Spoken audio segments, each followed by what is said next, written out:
Bonjour à tous et bienvenue sur boursicoté.com pour cette nouvelle analyse technique Forex matières premières et crypto-monnaie avec une paire de devises euro-dollar donc qui continue à valider un mouvement plutôt baissier, même si on a eu un semblant de rebond technique aujourd'hui, mais on le voit en clôture, eh bien on s'approche à clôturer donc la semaine sur la zone ici des 1.07.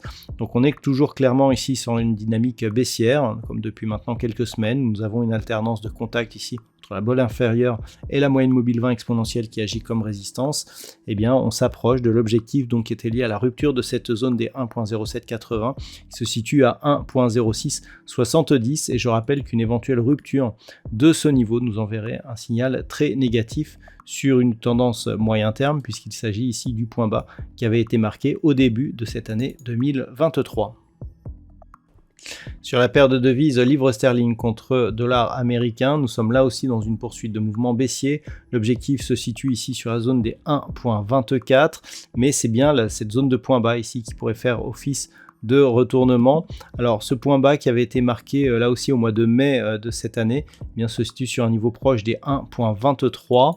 Une rupture de ce niveau pourrait inverser la tendance moyen terme qui était jusqu'à présent haussière, mais on le voit ici, il s'agit d'un point bas significatif. Déjà une rupture de la zone des 1.24 invaliderait ici cette ancienne zone de résistance comme support. D'ailleurs on est quasiment dans l'épaisseur du trait actuellement, donc attention ici à ces deux niveaux qui pourraient nous envoyer des signaux fortement négatifs à l'avenir. Au niveau de l'or, c'est toujours neutre, on est toujours ici dans cette zone d'évolution avec très peu de directionnel. Il faudrait repasser au-delà des 1957 $ l'once pour repartir sur un biais haussier, mais globalement tant que l'on est en dessous, on peut s'attendre ici donc à une neutralisation autour des 1910. Si on cassait cette zone, on pourrait se rapprocher de la zone des 1880 $ l'once. C'est sur rupture de cette zone, de cette dernière zone des 1880 $ l'once, que l'on pourra avoir un signal de poursuite de la petite dynamique baissière que nous avons depuis maintenant quelques mois.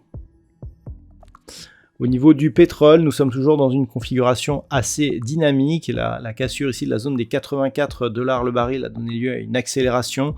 On se rapproche de l'objectif des 88 $ le baril, qui est un objectif intermédiaire. Si on veut trouver des objectifs un peu plus moyen terme, il faut remonter ici, alors c'est plus 93,50 mais plus 92,50 sur cette zone de point haut ici, et donc globalement si on cassait 88, cette zone des 92,50 pourrait nous donner un objectif donc de retour sur une tendance moyen terme qui redeviendrait haussière. Donc attention donc à cette zone des 88 $ le baril dès la semaine prochaine. Et puis enfin au niveau du Bitcoin, toujours pas de changement, toujours cette dynamique ici fortement baissière et ces tests qui se rapprochent de cette zone des 25 200 $ pour un Bitcoin.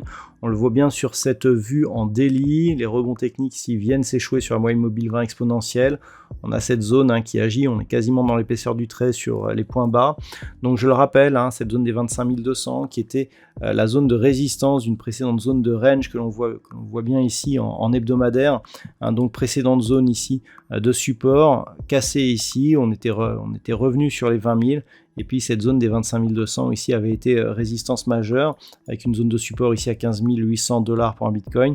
La rupture donc de cette zone au printemps avait laissé présager d'une reprise d'une dynamique haussière. C'était bien passé dans un premier temps. On a eu test des moyennes mobiles ici en hebdo et de la zone dans l'ancienne zone de résistance donc qui agit comme support.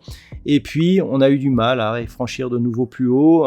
On n'a même pas réussi à franchir ici la zone des 32 200 et on revient encore une fois sur cette zone. Donc pour l'instant tout espoir n'est pas perdu.